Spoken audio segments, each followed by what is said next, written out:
In this movie, I'll show you how to upsample an image inside Photoshop and also show you how that compares to capturing real high resolution data, either with a digital camera or a scanner. And by way of a little bit of a spoiler alert, even though upsampling has improved dramatically inside Photoshop over recent years, it still does not begin to compare to capturing real high resolution data in the first place. So we're going to start with this low resolution image here. And for the sake of comparison, I'm going to duplicate it by going up to the image menu and choosing the duplicate command. And I'll go ahead and call this new image upsampled image, and then I'll click OK. In order to create the new image, press Control plus or Command plus on the Mac to zoom in. And I'll go ahead and drag this title over to the left so it's next door to the very small original. All right, now inside this upsampled image file, I'll go up to the image menu and choose the image size command.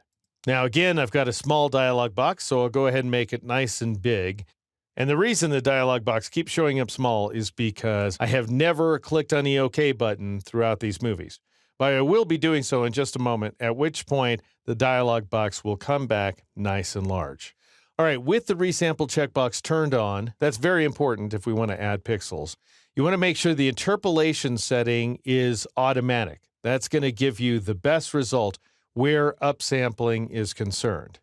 Now, make sure that the width and height values are linked together, and now go ahead and change the resolution value from 100 pixels per inch to 1,000 pixels per inch, which is way more than we need for any printing circumstances, but it is going to be useful for demonstrational purposes.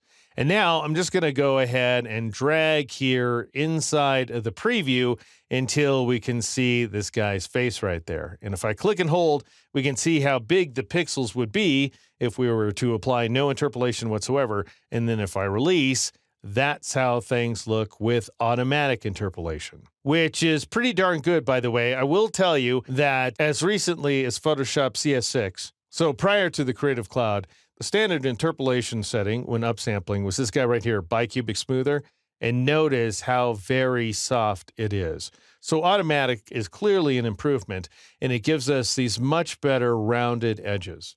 All right, now I'll go ahead and click OK to apply that change.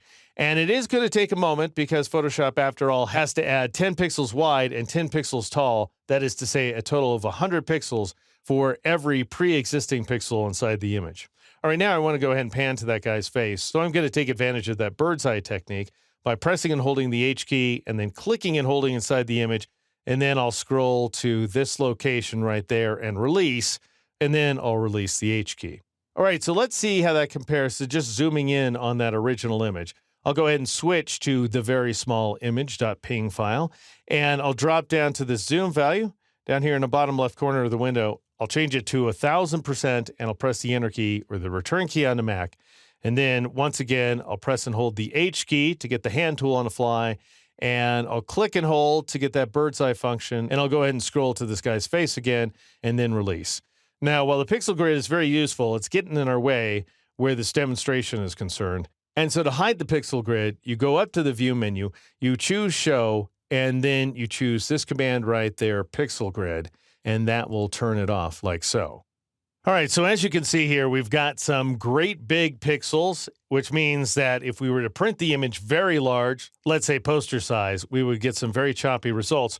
Compare that with the upsampled version of the image, which is much, much smoother. So in other words, if nothing else, upsampling delivers smooth results inside Photoshop, but that does not really compare to capturing high-resolution data in the first place. I'll go ahead and switch to this image called High Res Scan, which is an extremely high-resolution scan of this classic painting. And you can see, if you take a look at the title tab up here, that we're viewing the image at a scant 10%.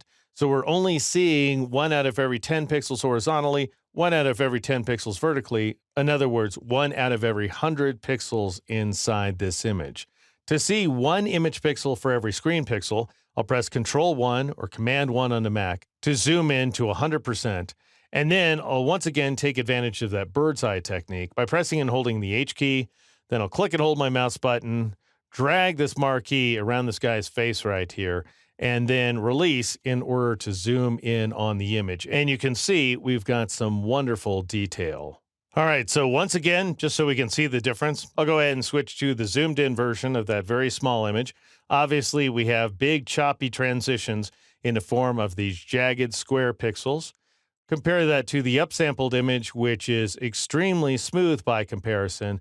But take a look at the guy's mustache and his beard and so forth. There's just not anything in the way of meaningful detail. Compare that with the actual high resolution scan version of the image, in which we can see individual hairs, eyelashes, and hairline cracks in the surface of the painting as well. Now, the thing about having a high resolution image is it does contribute to file size. So the more pixels you have, the bigger your image is going to be, and the more work it's going to be for Photoshop to open and modify that image. So for example, if I switch back to the very small image, take a look at this dock option in the lower left corner of the screen. And if you're not seeing it, by the way, you can click on this right pointing arrowhead and choose document sizes. The value before the slash is the flattened version of the image. The value after the slash is how big the image is with layers. None of these images have layers, so both values are going to be the same.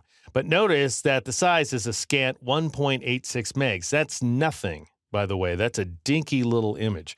Compared with the high-res scan, which weighs in at 100 times that size, so 186 megs. And what I'm going to tell you is, depending upon your system, over 100 megs is when Photoshop starts slowing down. So if you have a really wicked fast system, no problem, you're going to be able to handle that, especially if you have a flash drive with no moving parts. But if you have a standard computer, then things may start slowing down. But that's not just true of the high-resolution scan, it's true of the upsampled image as well. Notice that it weighs in at that same file size, so it's ultra huge as well.